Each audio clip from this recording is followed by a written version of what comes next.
Teacher Catherine here. Hope everyone is doing well. Welcome back, guys. So today we are going to be using, of course, Backpack 5 student book. That's it today. So if you'll get that out and turn to page 96, please, okay? So it's a lot of reading, so I'm just gonna sit here and I'm gonna read to you guys, and then I want you to read aloud after I have read, okay?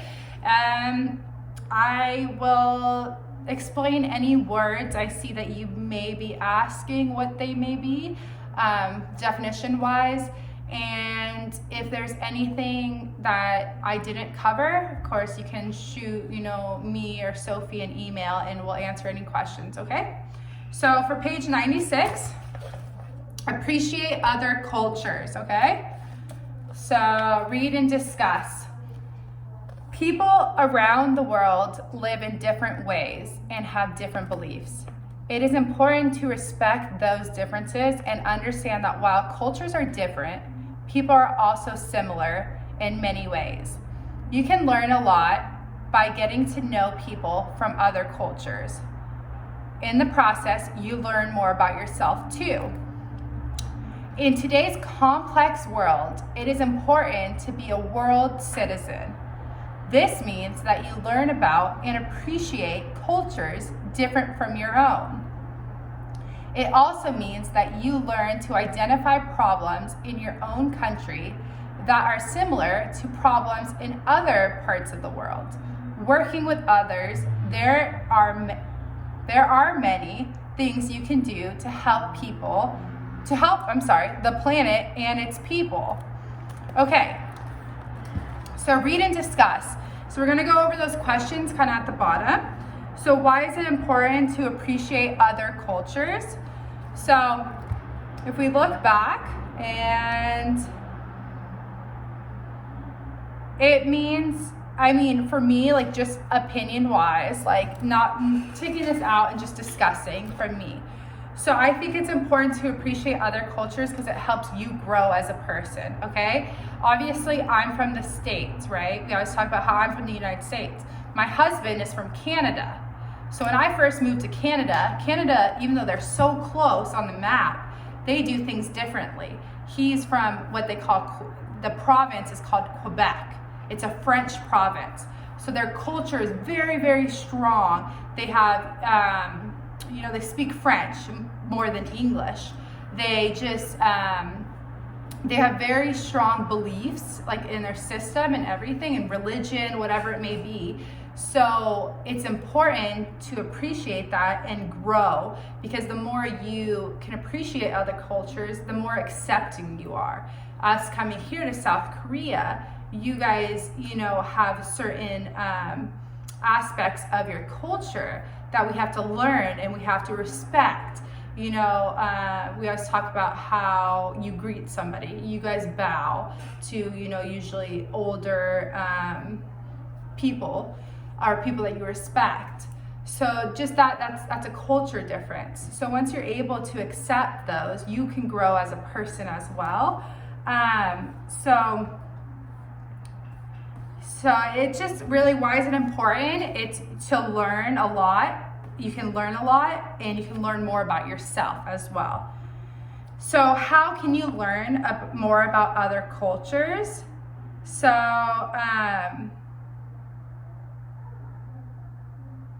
I don't think the answers are really actually in here. So yeah, I'm just gonna talk to you guys about it really. So how can you learn more about other cultures?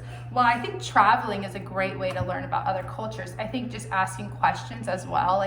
You guys are so young, obviously, that you're not just getting up and traveling, but as you get older, you can travel more, and then you can see more of how the different ways that people live, right? So that in that sense, because right now, even staying put, you can read, right? Or you can ask questions, because I know you guys are always so curious about me and things about my home. So you're already learning, about certain things about my culture and who I am as a person, which obviously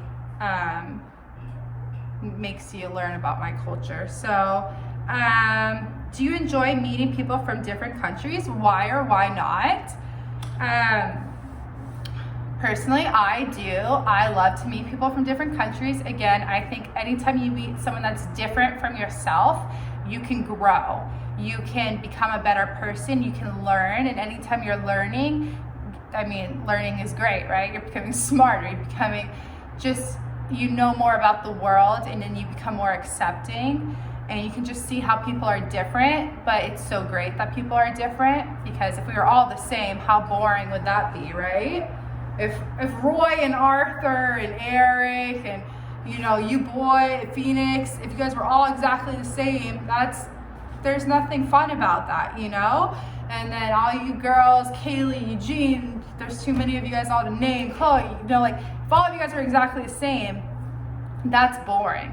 So even though you guys are all from South Korea, you're all from Daegu, everything, you guys are so different. So can you imagine how different everybody around the world is?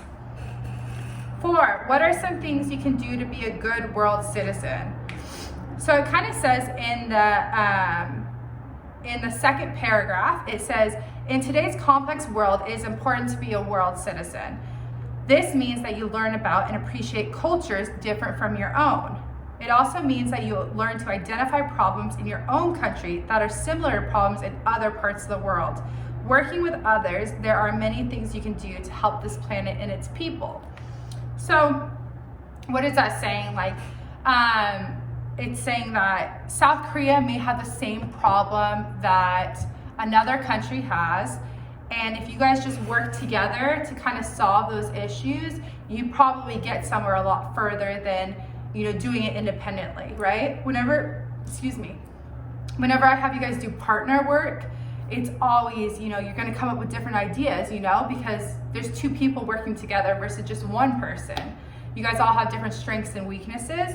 So I think it's just being able to realize, you know, that there's people out there that have the same problems as you, or maybe it's something that you don't have a problem and the other person does, and you're like, well, wait, like, we used to have this problem, now we don't, and this is what we did, so maybe you should kind of do the same thing. And then it's like, oh, okay, you know? Okay, so next, if you have any questions about that, again, email, talk to your friends. I know you guys are always talking, so talk about that. See what everyone else is saying. So we're gonna do page 99 now. 99, this page, please. And listen, read, and say. So I will, instead of playing the CD, I'm just gonna read it myself, okay? So I'm gonna read the first line, and then I want you guys to say it back, and that's how we're gonna do it. So I'll pause, kinda. So did you watch the International Talent Show on TV last night? Yeah, I did. Did you see those 2 piano players? Weren't they terrible? Yeah, they played pretty badly. I liked the guitar player though. His fingers move so quickly. I hope I can play that well one day. I also liked the drummer with the green hair. She rocked. Oh yeah, she played so loudly. That was cool. You're right, but the best was the duo that sang the love song. I know, they sang so beautifully. Some people in the audience even started to cry. Okay, so for number 3, you're going to talk and stick. Talk and stick. So go to your stickers that you love so much and go ahead and stick those in. For that one, you might have to play your CD. So you can either just pause it now and do that one, or at the end, put your CD in and then go back and do that. Okay, guys? Cool. So we are going to go on to page 100 now, 100. So I will read it, and then I want you guys to read it aloud afterwards, okay? So just make sure you're doing that part, please. So, people in all cultures love music. There are many types of music. Rap. Rap music started with African Americans in the United States, but these days it's popular throughout the world in countries as different as Spain, Japan, Saudi Arabia, and Korea. In rap music, performers talk to the rhythm of a beat. Sometimes they use rhyming words to make the rhythm clearer. I like it when rappers talk quickly to match or contrast the background beat. Sometimes I can't understand what they are saying, but it sounds cool anyways. I've heard many different styles of rap. Okay, classical Indian. I like most kinds of music, but I'd rather listen to classical Indian music than anything else. Some Indian musicians play an instrument called a sitar. This instrument sounds beautiful when musicians play it slowly. When they play it quickly, the music is very exciting and lively. Okay, also your CD. Track B31, okay? So if you want to listen to them read instead of me, there you go. You can listen to it again.